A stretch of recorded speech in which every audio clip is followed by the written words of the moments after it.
Boa noite a todos, que as bênçãos do Cristo estejam conosco, que a paz desse divino amigo possa estar envolvendo os nossos corações e as nossas vidas. Estamos mais uma vez nos reunindo virtualmente para a continuidade dos nossos estudos e isso é um motivo sempre de muita alegria, de muita esperança, porque cada conhecimento novo, cada vez que relembramos algum conceito da doutrina espírita e do Evangelho, é sempre uma semeadura de luz que fazemos na nossa intimidade. O nosso tema de hoje é o Consolador Prometido. Esse assunto é tratado principalmente no Evangelho segundo o Espiritismo, capítulo 6º, e nesse capítulo há vários itens tratando desse assunto. Que é um assunto que nos interessa de muito perto. Prometido por quem? Quem prometeu o Consolador foi Jesus Cristo. E ele fez essa promessa numa reunião que ele teve com os discípulos, em que ele passava instruções para eles a respeito do trabalho que eles fariam e da necessidade que eles tinham de manter viva na mente e no coração os seus ensinos. Então ele conversava com eles e nessa conversa ele fez a promessa. Então lá o João, o apóstolo João anota no capítulo 14, vocês podem lá ver que ele trata desse assunto nesse capítulo e ele fala claramente: se vós me amais, guardai os meus mandamentos. Aí tem um ponto e vírgula, tem essa pausa, que é para eles guardarem os mandamentos dele, ou seja, para viverem os mandamentos que ele estava ensinando, que ele estava exemplificando em todos os momentos que eles tinham. Então Jesus ensinava constantemente, através de palavras, através do olhar, através principalmente dos exemplos.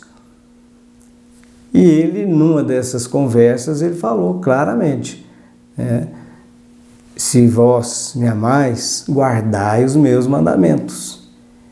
E eu pedirei a meu Pai, e ele vos enviará um outro Consolador, que ficará convosco para sempre. Este Consolador que o Pai enviará em meu nome vos fará relembrar tudo o que eu tenho dito e vos ensinará todas as coisas. Então a promessa do Cristo é muito clara, que ele enviaria, ou Deus enviaria, graças à intercessão dele, um outro Consolador. E por que ele fala outro Consolador? Porque ele era o primeiro Consolador. Jesus foi o primeiro enviado divino aqui que consolou a humanidade. Porque antes a lei divina, a primeira revelação, a lei de Moisés, e mesmo antes os conceitos da lei divina eram muito duros. Não havia consolo. Para os que erravam, a pena era muito dura, era muito difícil de ser suportada. Com o Cristo isso começa a mudar, porque Jesus apresenta a lei de amor como a grande lei da vida, como a única lei capaz de proporcionar ao homem a felicidade. E ele fala da justiça divina, mas que vem envolvida pela misericórdia do Criador. Então Jesus foi o primeiro que consolou. Consolar é atender ao indivíduo que está sofrendo e diminuir ou terminar esse sofrimento. Consolar é apaziguar a alma daquele que está com angústias. E Jesus fez isso. Os sofredores, os que enfrentavam doenças incuráveis, os que estavam desesperançados, os que achavam que estava tudo perdido, com a presença de Jesus, se encheram de nova esperança. Com ele, a vida daqueles homens tomou um outro sentido. grandes renovações operavam no caráter das pessoas nesse contato com Cristo, porque ele mostrava que nada estava perdido, que Deus não é um Deus de vingança, mas um Deus de amor, e que todas as almas, todos os homens que estavam em trânsito na terra naquele tempo, e todos os pósteros, os que viriam, todos teriam condições de restabelecer a própria felicidade, de alcançarem a dignidade de viver, se tomassem as decisões corretas. Então Jesus foi esse primeiro consolador, que atendeu a alma humana, que fez com que os desesperados se acalmassem, que os transviados buscassem uma nova vida, os que estavam presos a cátares levantassem para ir em busca do trabalho, da atividade enobrecida, os cegos, os deserdados, os considerados de má vida, aqueles que eram colocados de lado numa sociedade cheia de preconceitos e de separativismos. Jesus abraçou a todos eles e envolveu essas almas num consolo divino. É por isso que na promessa ele já falava que ele ia embora, mas que ele mandaria outro consolador, porque era preciso. Ele sabia que os homens ainda tinham uma caminhada dolorosa pela frente. E era preciso consolar esses homens. Então, hoje, a doutrina espírita é esse consolador que o Cristo houvera prometido.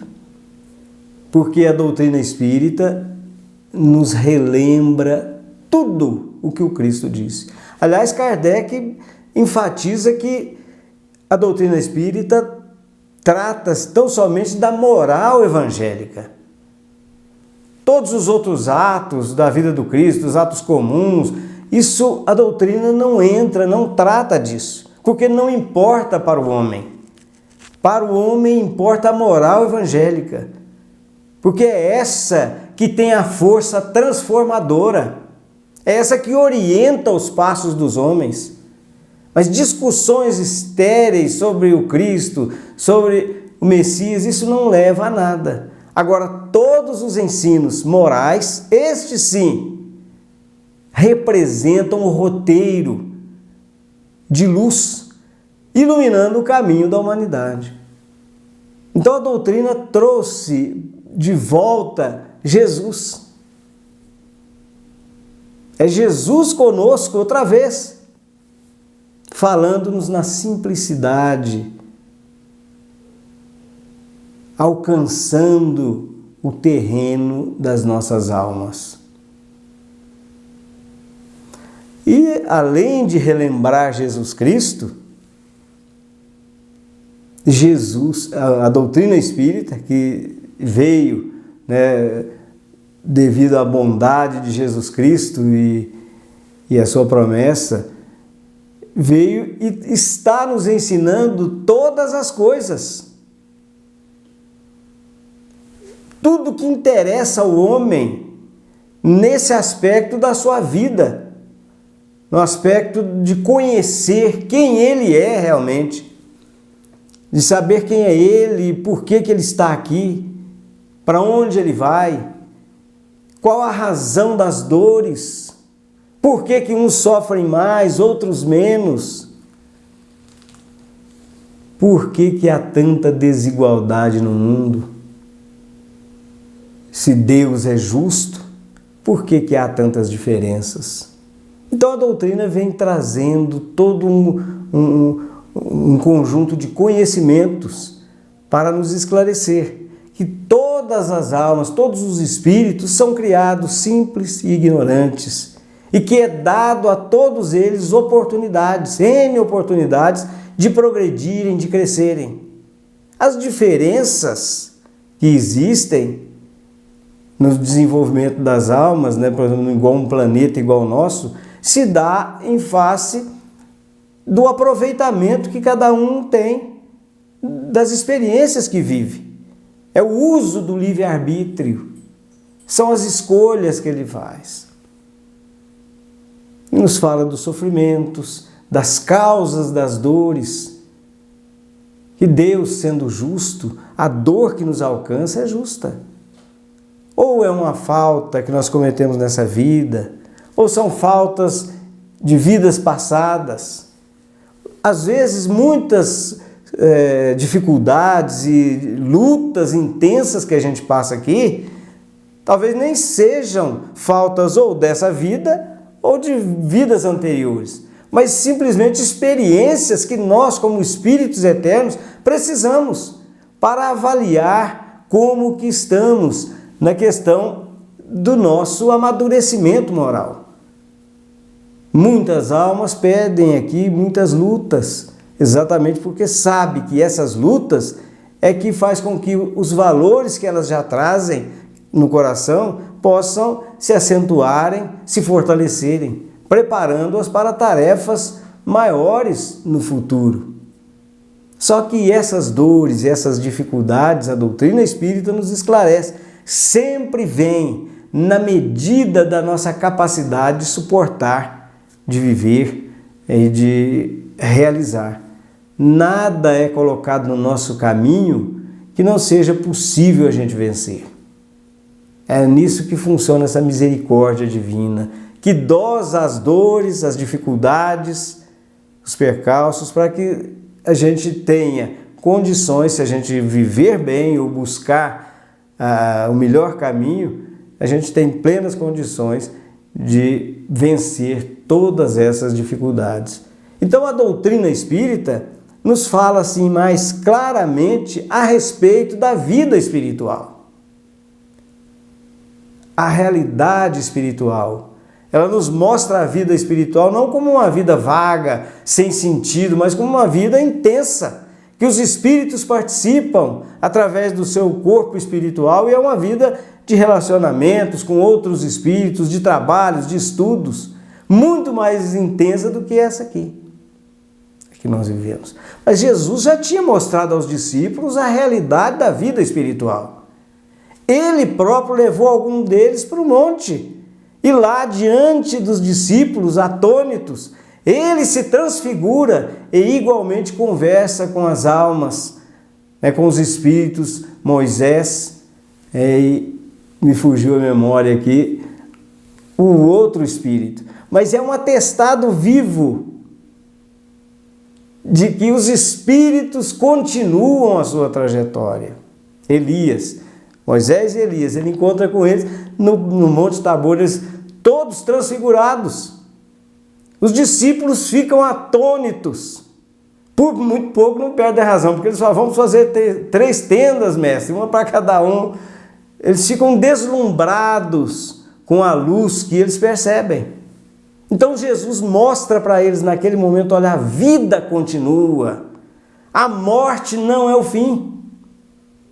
E agora a doutrina espírita nos faz quase que tocar nessa vida espiritual.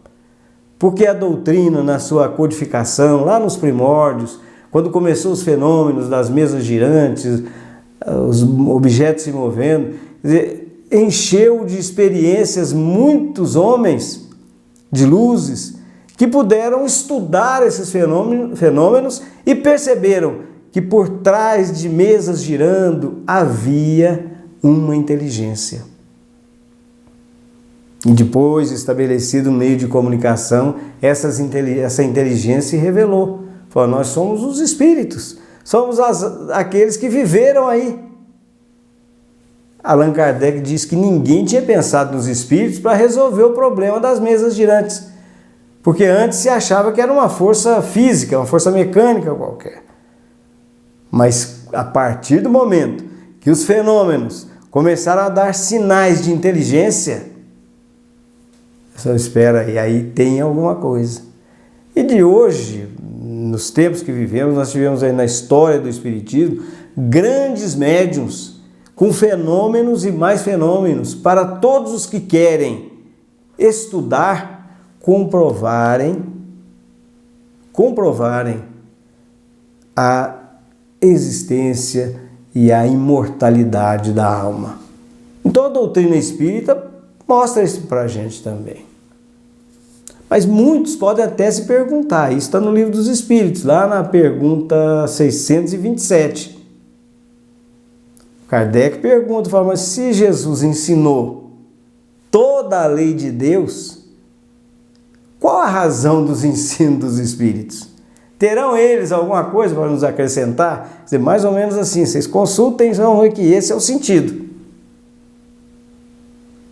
E os Espíritos respondem, olha, Jesus falava de forma alegórica, por parábolas, porque ele falava de acordo com os tempos que ele viveu e os lugares. Mas é chegado o tempo dessas leis divinas se tornarem inteligíveis para todos, para que ninguém possa usar como pretexto a ignorância das leis divinas para fugir delas. E esses espíritos, né, o que respondeu e a equipe toda, nós estamos encarregados pelo Cristo de trabalhar pela implantação desse reino divino na terra. Nós viemos, ele diz, para abrir os olhos e os ouvidos, confundir os orgulhosos, para igualmente sacudir os hipócritas, aqueles que fingem trazer virtudes numa falsa capa e que no fundo guardam as suas torpezas. Então os espíritos vêm falar da clareza da mensagem espírita, sem alegorias, sem parábolas, mas falando abertamente, de forma simples, para que todos entendam que é preciso atingir essa religiosidade, não das aparências, que foi uma coisa que aconteceu com o cristianismo. Eles mudaram o cristianismo e passaram os religiosos a viver a mensagem de Jesus como se fosse uma doutrina que endossasse a aparência religiosa. Se eles cumprissem aparentemente os preceitos religiosos, ótimo, estava tudo bem. Mesmo que na intimidade do coração, da alma, guardassem os piores sentimentos.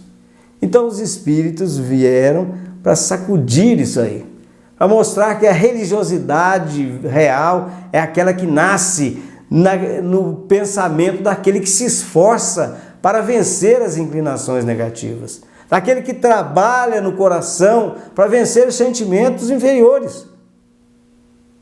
E a doutrina espírita, consolando-nos, né, conforme Jesus prometeu, nos traz essa alegria da gente saber que nós estamos prontos para mudar. Mesmo que hoje a gente esteja aí no rodapé da escala evolutiva, mas o fato de a gente estar, por exemplo, num momento como esse, estudando a mensagem do Cristo e da doutrina espírita, já mostra que nós atingimos um ponto em que nós podemos aproveitar esses ensinos. E aproveitar como? Transformando-nos. A mensagem do Cristo e da doutrina está conosco, consolando-nos, mas ela precisa ter uma repercussão a mais. Ou seja, tem que haver uma consequência nas nossas vidas, porque senão nós não estaremos aproveitando a oportunidade. Então é preciso que a gente pense nisso, que nós somos capazes, muito capazes, se a gente usar a vontade, mas de forma contínua. Porque às vezes num vício qualquer, num defeito, numa limitação qualquer, a gente pode tomar uma decisão. Eu vou fazer isso, no caso de uma atitude enobrecida.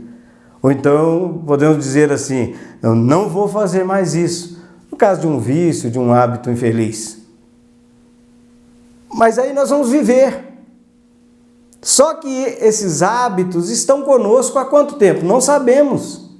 Pode ser que a nossa decisão de momento, que agora iluminada pelos conceitos novos da doutrina espírita, ainda seja muito frágil.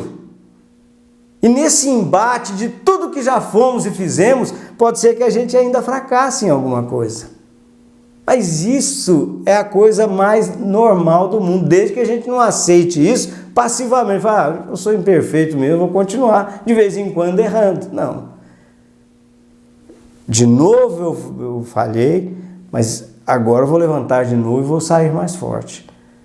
De forma nenhuma aceitar passivamente o erro e concordar com ele ou se sentir confortável com ele. Porque não é possível mais isso. Com a doutrina espírita em nossa vida, as falhas, as dificuldades, é como se for um espinho cravado na nossa consciência. Então nós podemos e devemos aproveitar isso. Esse momento é favorável. Nós somos capazes. Ou será que a divina providência, que a inteligência infinita, o conhecimento infinito, toda a sabedoria infinita, errou em nos posicionar nessa condição de não poder aproveitar? Até nós que somos pais humanos, sabemos dosar para os nossos filhos o aprendizado.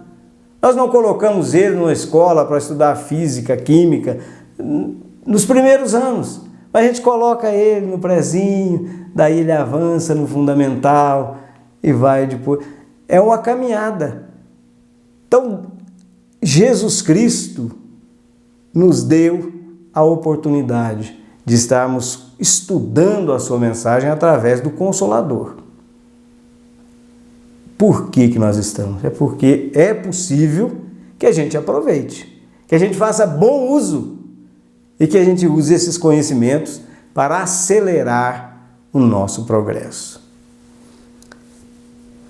Nesse capítulo 6, que eu citei do Evangelho, o capítulo Cristo Consolador, é o nome do capítulo do Evangelho que trata do Consolador prometido, há quatro mensagens do Espírito de Verdade. E Jesus cita o Espírito de Verdade quando ele faz a promessa. Que o Espírito de Verdade estaria conosco, que viria em nome de Deus. Então o Espírito de Verdade assina 4 mensagens.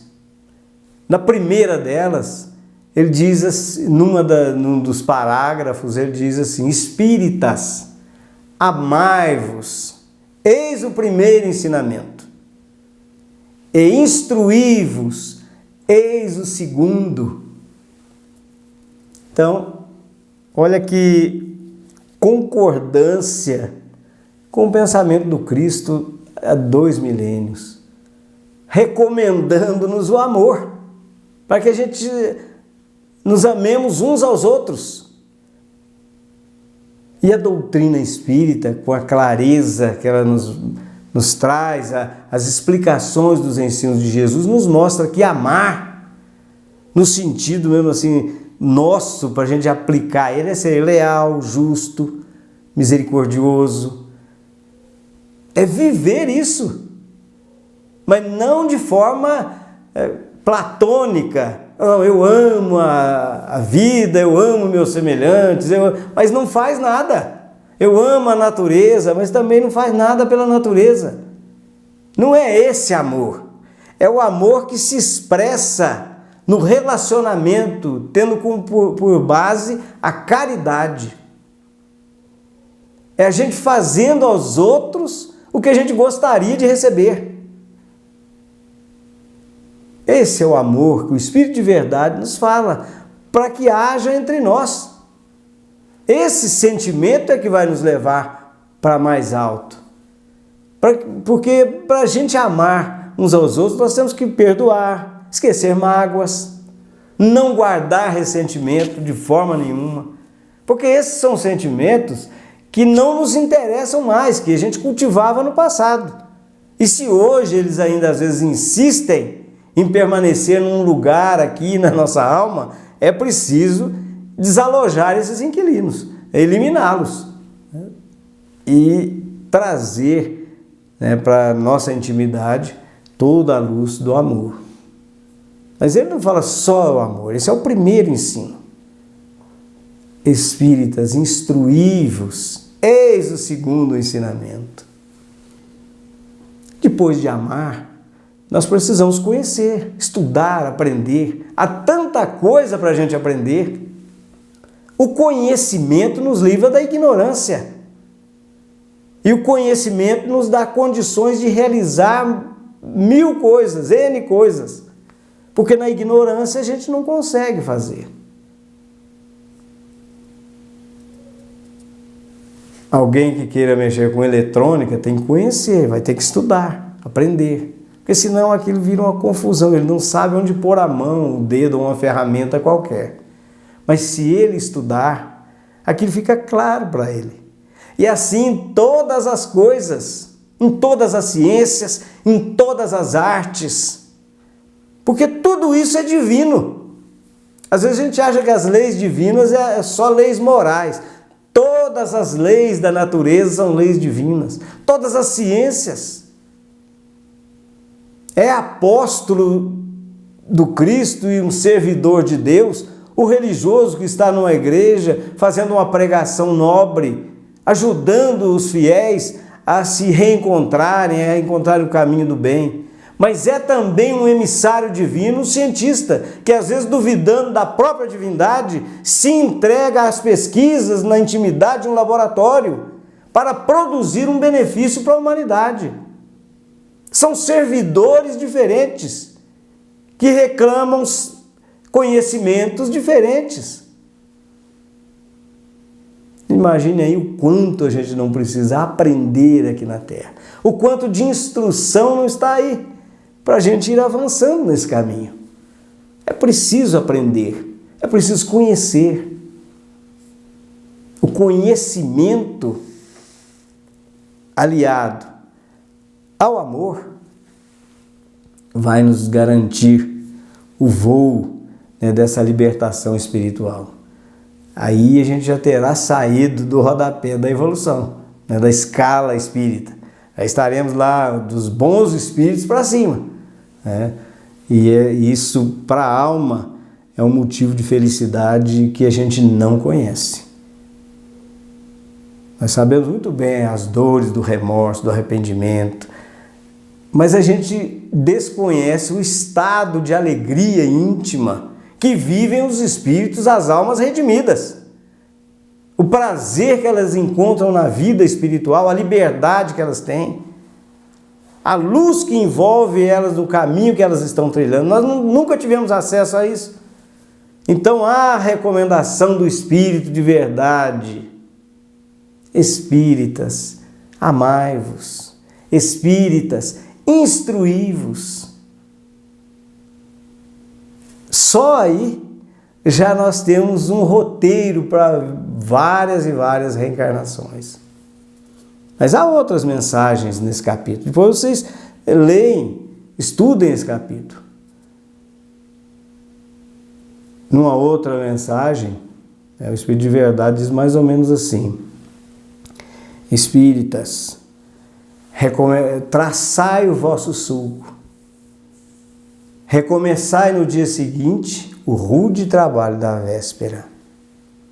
O trabalho material fornece o pão material para vossos corpos, mas as vossas almas não estão esquecidas, e eu, o sublime jardineiro, as cultivo no silêncio dos vossos pensamentos.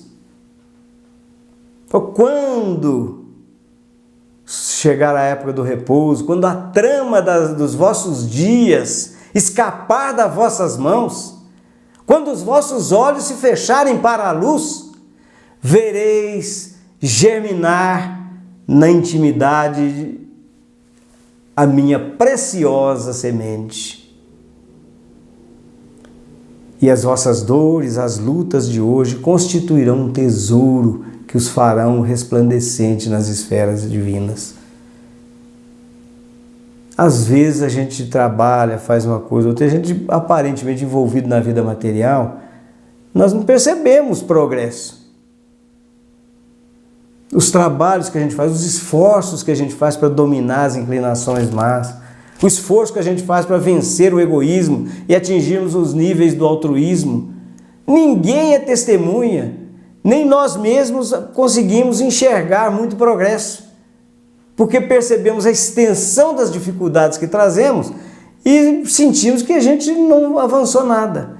Agora, o Espírito de verdade diz que quando chegar a hora do repouso, ou seja, quando a trama dos nossos dias fugir das nossas mãos, quer dizer, hoje os nossos dias estão na nossa mão. Nós dormimos, amanhã eu vou trabalhar, amanhã eu vou fazer isso, vou fazer aquilo, mas vai chegar um tempo que nós não vamos fazer mais nada. Nós vamos encerrar o expediente e vamos voltar. Então, o Espírito de verdade diz que é na vida espiritual que nós veremos os esforços, os frutos dos esforços que empreendemos aqui na Terra. Olha, é muito melhor que a gente de fato olhe para nós mesmos e a gente não enxergue virtude, porque é tanta imperfeição que carregamos que é melhor que a gente tenha esse sentimento. Porque se a gente chegar em algum dia e olhar para nós mesmos, a gente diz, nossa, graças a Deus eu sou muito bom hoje. Eu estou muito bem, eu sou um espírito que praticamente me iluminei. Gente, isso é bobagem, isso é um princípio de obsessão. E mesmo quem participa, por exemplo, de reuniões mediúnicas, se vier algum irmão nosso nos falar que nós somos missionários, que nós somos bons, que eles estão com o nosso trabalho, com a nossa... Começou a elogiar demais, vamos ficar atentos. Os espíritos superiores nos incentivam, nos apoiam, estão conosco, mas nunca ficam com bajulação e mexendo no nosso orgulho, que basta uma coisinha para ele se inflar todo. É melhor que a gente não perceba, eu não consigo melhorar, mas nós vamos perceber o progresso depois. Agora é hora da semeadura. O Cristo semeou com a doutrina espírita as sementes de luz na nossa alma. Cabe a gente, consolados agora, trabalhar, cuidar, avançar e esperar o tempo dessas sementes germinarem e depois crescerem em árvores, né, que darão frutos. Na última mensagem, o Espírito de Verdade fala sobre o devotamento e a abnegação. É uma sequência de ensinos levando-nos a viver a caridade. Porque devotamento é você se dedicar a alguém, é ser dedicado, apoiar. Né? A abnegação é um zelo sem limites total, é uma dedicação plena a alguém com completo altruísmo, é o abnegado, aquele que não pensa mais em si mesmo. Então o Espírito de Verdade fala dessa vivência com base na mais pura caridade, que vai nos dar a consciência tranquila, para a gente atravessar com menos sofrimentos, com menos dificuldades, as lutas que nós temos que passar aqui na Terra. Nós estamos consolados, a não ser que nós estejamos aproveitando todos esses conhecimentos. Surge uma doença grave, nós sabemos que a vida terrena ela é um meio, mas a vida material é tão intensa e a matéria nos chama tanto a atenção que às vezes a gente esquece. E qualquer coisa que ameace essa vida, a gente entra no desespero. Mas já não é para ser assim, nós vamos treinar isso. Para que a gente confie na providência divina, que o melhor para nós vai sempre acontecer. Isso em todas as coisas, não estamos falando só de doenças, mas um emprego frustrado, uma promoção que não veio, uma decepção qualquer sobre um assunto, uma pessoa. Isso tudo são lições para ver se a gente consegue, apesar de dores, de adversidades, manter a mesma fidelidade ao pensamento do Cristo. Porque às vezes a gente, por qualquer coisa, não, cansei de fazer isso, que eu não vejo reconhecimento em ninguém, a gente se cansa e às vezes afastamos. Nós não estamos trabalhando para A, para B. Os esforços que nós fazemos para o crescimento é para nós mesmos.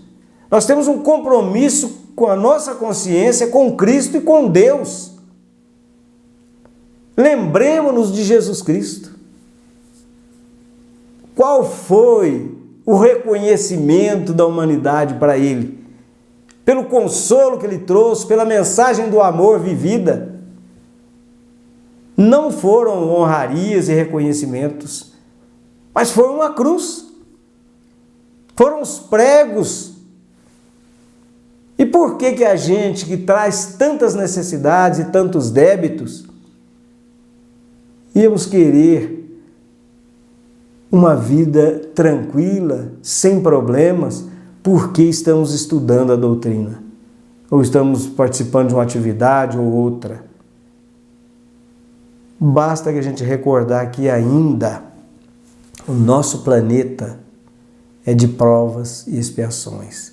Todas as almas que renascem aqui, mesmo os bons espíritos, os espíritos superiores que renascem em missões, eles não estão indênes ao sofrimento da terra. É como alguém que entra no incêndio para salvar alguns ou muitos. Por melhor que ele seja, quando ele toma a decisão de salvar, de ajudar, ele se expõe ao calor do ambiente. Ele sofre junto. Então, no socorro, no auxílio verdadeiro aos nossos irmãos, em nome do Cristo, nós compartilharemos a dor deles. Tomara que esse tempo chegue logo, para que a gente vença a indiferença que nos caracteriza hoje. Quando a dor do nosso semelhante for a nossa dor, isso já demonstrará que nós estamos crescendo, que nós não pensamos mais somente em nós mesmos, como no passado, que já se abriu na nossa alma uma fendazinha que a luz do Cristo está penetrando, porque somente o amor verdadeiro, legítimo, que o Cristo nos ensinou, faz com que a gente sofra pelo sofrimento alheio. Porque no começo a gente só sofre com os próprios problemas. Um pouco mais avançado nós temos a família, que nós começamos a repartir, né, um pouco do que temos e começamos a sentir por eles também. Mas a realização não pode se limitar a essa família consanguínea ou amigos. A nossa grande família é a humanidade inteira. Então a alma identificada com Cristo começa um trabalho singelo de crescimento. Mas lá na frente a realização é sublime. Porque essa alma identificada com Cristo estará pronta para ser um emissário do Cristo, para atender como Cristo atendeu outrora. É lógico que o nosso trabalho está só começando. Nós estamos nas primeiras lutas espirituais nossas. Não vamos perder a oportunidade. Não vamos perder o momento.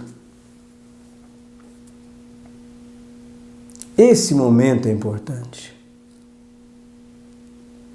Um momento de reflexão, de trabalho. Pode ser que às vezes aconteça que a gente olhe para nós mesmos e a gente diga assim: mas eu não tenho condição de fazer nada. O meu passado me condena. O meu presente é complicado e eu não tenho nada para oferecer. Esse é um pensamento errôneo, que se nasce de nós mesmos, mostra que a gente não despertou para a realidade da vida. Mas também pode ser uma sugestão espiritual para nos mantermos paralisados nesse trabalho de ascensão espiritual. Todos nós trazemos esse anseio do crescimento, de uma vida digna, de uma vida nobre, em que a amizade esteja presente, em que as pessoas se entendam, em que os lares estejam harmonizados. em que cada alma esteja na luta para buscar os seus ideais, desenvolver os seus valores nas artes, nas ciências, nos trabalhos. Nós trazemos esse anseio de uma vida melhorada. Se a gente já tem isso, alguma coisa a gente tem para oferecer. Passado. O nome já diz, ficou para trás. Não importa o que nós fizemos. As consequências desse passado estão presentes na nossa vida. Nós sentimos ele na forma de tendências, de limitações, uma coisa ou outra. Mas nós não podemos interferir lá mais. Morreu, está lá atrás. Às vezes a gente joga para o futuro. Não, lá no futuro, quando eu estiver mais preparado, eu vou fazer. Mas que futuro? Nós não sabemos nada do futuro. Se a gente vai estar aqui, se vamos estar na região espiritual, onde a gente estará? Se estaremos acompanhados, sozinhos? Nós não sabemos o futuro. E o que nós temos então? Nós temos o hoje, o momento em que, no uso da nossa razão, porque viemos com esse pensamento claro, nós usamos o nosso raciocínio, a nossa mente está limpa para poder raciocinar, escolher, avaliar as questões. Então nós temos o hoje. E o que a gente fizer hoje terá graves consequências para o futuro. Consequências boas se a gente fizer a melhor opção. E consequências de sofrimento, de mais dores, se a gente escolher o lado errado. Ou se a gente preferir o lado da inércia, da falta de esforço, da falta de trabalho. Se a gente preferir, por exemplo, a porta estreita que nos fala, a porta larga que nos fala o Evangelho, que é a porta das facilidades, em que não se pede esforço. Quem quer acertar tem que se esforçar muito. Mas vale a pena. Porque o fruto depois é aquele fruto que vai saciar a nossa fome verdadeira. Há uma passagem do Evangelho interessante que eu gosto de lembrar. Quando Jesus com os discípulos, provavelmente num monte qualquer, ensinar, e estava já ficando tarde a hora e eram muitas pessoas. E os discípulos preocupados, falaram, se esse povo voltar para casa, está aqui o dia inteiro te ouvindo, mestre. Se eles voltarem, eles vão desfalecer no caminho, porque eles iam a pé, grandes distâncias. Não era igual hoje. Quer dizer, você vai de carro, vai de metrô, vai de ônibus. Eles andavam a pé. E havia preocupação deles desfalecerem no caminho, sem alimento. E eles recorrem a Jesus, nós precisamos alimentar eles. E Jesus não se arvora naquele momento no Salvador, fala assim, não, deixa comigo. Começa a distribuir esses pães aí e vai multiplicando. Ele não faz isso. Ele se volta para os discípulos e pergunta, quantos pães tendes? O que eles tinham para oferecer? Era nada, não dava nem para eles. Mas Jesus não dispensa o que eles tinham, que era o mínimo. Ele toma aqueles recursos e multiplica aqueles recursos. Então hoje, esse pensamento que nós não podemos trabalhar, que a gente não tem condições, é falso. Porque nós temos hoje, o nosso momento, para usar a nossa capacidade, aquilo que a gente tiver para oferecer. O Cristo conta com esse pouco ou quase nada, que seja uma migalha de esforço ou de boa vontade, uma migalha de palavra que ilumine, porque o Cristo precisa dessas palavras para que elas sejam lançadas no campo da vida e alcancem os ouvidos dos nossos irmãos em sofrimento. Uma vez lançadas, a grandeza de Jesus Cristo multiplicará esses recursos para que alcance a alma daqueles que nos ouvem. O trabalho é nosso. Não nos esqueçamos disso. Nós temos o agora, o hoje, para realizar, para ou pelo menos iniciar esse trabalho. Que habilidades temos? O que a gente faz melhor?